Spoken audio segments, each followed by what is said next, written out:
Are you in the list of people who think kidney failure suddenly occurs? Then listen up. It does not come suddenly. It has some stages. I know some are quick, but most damage builds quietly, step by step, long before anyone feels sick. Kidneys don't collapse overnight. They change, adapt, struggle, and warn in ways most people miss. That's what this video is about, because we're going to show you a real timeline of kidney damage in which we tell you what happens first, what follows, and how fast things can actually move, and what stages you face. So let's start together with the silent beginning. Kidney damage usually doesn't begin with pain, fear, or hospital rooms. It begins quietly while life feels normal. You're going to work, you're eating, you're sleeping, and your kidneys are still doing their job. Filtering blood, balancing fluids, removing waste. From the outside, nothing looks wrong. And most of the time, nothing feels wrong either.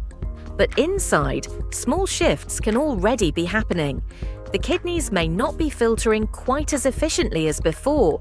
Tiny structures that handle waste and fluid may be under more strain than they used to be.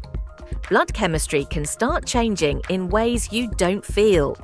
This is why early kidney disease often goes unnoticed. There are usually a few symptoms, sometimes none at all. And yet, even without warning signs, damage can slowly build. This stage can last a long time, years in many people. And because daily life doesn't feel different, there's rarely a reason to check kidney function unless something else brings it up. That's what makes the silent beginning so important. Not because it's dramatic, but because it's where the entire timeline really starts. Early damage. Well, this is the stage where things are no longer perfectly normal, but they're still very easy to miss. The kidneys aren't working at full strength anymore, yet the body is incredibly good at adjusting. It starts compensating. Other parts of the system pick up slack. The remaining healthy kidney units work harder. Filtration still happens. Waste still gets removed. So on the surface, life continues without much disruption. Most people at this point still feel fine. Maybe a little more tired than usual, maybe nothing at all. And that's exactly why this stage often stretches on quietly. Even though changes are happening internally, there are usually a few clear warning signs. Blood and urine tests might already show that kidney function has dropped from where it once was. But without testing, there's rarely a signal strong enough to stop someone in their tracks. What's really happening here is an increased workload. The kidneys are pushing themselves to maintain balance. Fluids are still regulated. Electrolytes are still controlled. Waste is still cleared. But it's taking more effort to do it. And over time, that constant overworking can slowly wear down the system. This is the phase where damage often deepens, simply because it doesn't yet announce itself. Moderate decline. This is where kidney damage usually stops being something only lab work can see and starts becoming something you live with. The issue now isn't that the kidneys are quietly working harder. It's because they can't keep the internal environment as stable as before. Waste products begin lingering longer, fluid doesn't move as smoothly, hormonal balance shifts, and those internal changes begin to show up in everyday experience. Energy drops in a way rest doesn't fully fix. Swelling may appear around the ankles, hands, or face. Skin can feel dry or itchy. Appetite can fade, or food may start tasting strange. Focus may come and go. These aren't dramatic emergencies, but they are persistent reminders that the body is no longer regulating itself cleanly. This stage is often when people finally seek answers. Blood work shows a clearer loss of filtering ability. Urine tests may reveal protein or blood. Blood pressure frequently becomes harder to control. Anemia may develop. Electrolytes can drift out of balance. The kidneys are still functioning, but their margin for error has narrowed.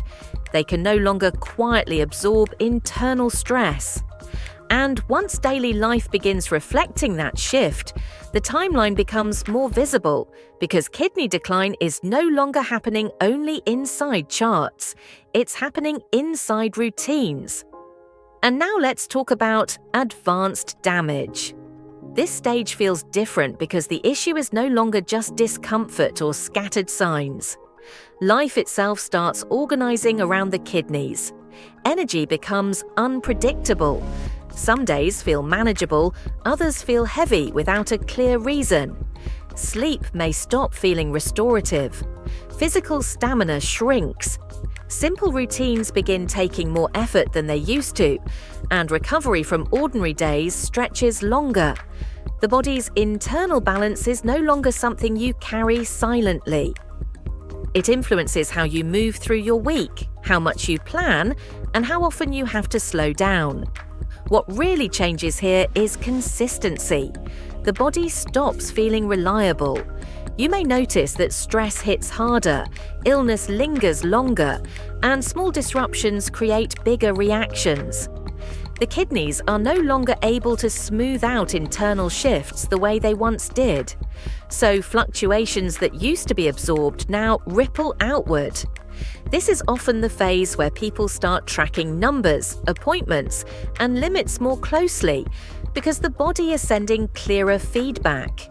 Not crisis, not collapse, but a steady message that the internal system is no longer self-correcting. And once that happens, daily life is no longer just living, it becomes managing. Kidney failure. This is the point where the kidneys are no longer able to carry the body on their own. Their ability to filter waste, manage fluids, and keep the internal chemistry stable has fallen so low that the body can't maintain balance without outside help. At this stage, what we call kidney failure isn't just a medical label. It becomes a lived reality. Without support, harmful substances build up. Fluids shift into places they don't belong. Blood composition becomes unstable, and the body can't correct it by itself anymore. This is also where the word end stage starts appearing, because kidney function has dropped to a level where survival depends on intervention. Without treatment, life expectancy is measured in days to weeks, not years. Support now stops being optional and starts being essential. Ongoing care becomes part of staying alive. Some people rely on regular blood filtering through machines. Others live with a transplanted kidney that takes over the work their own kidneys can't perform. Medications become part of daily structure, helping control pressure, fluids, minerals, and blood health. This stage doesn't mean life ends, but it does mean life changes. The kidneys are no longer quietly supporting the body. The body is now being actively supported so it can continue at all.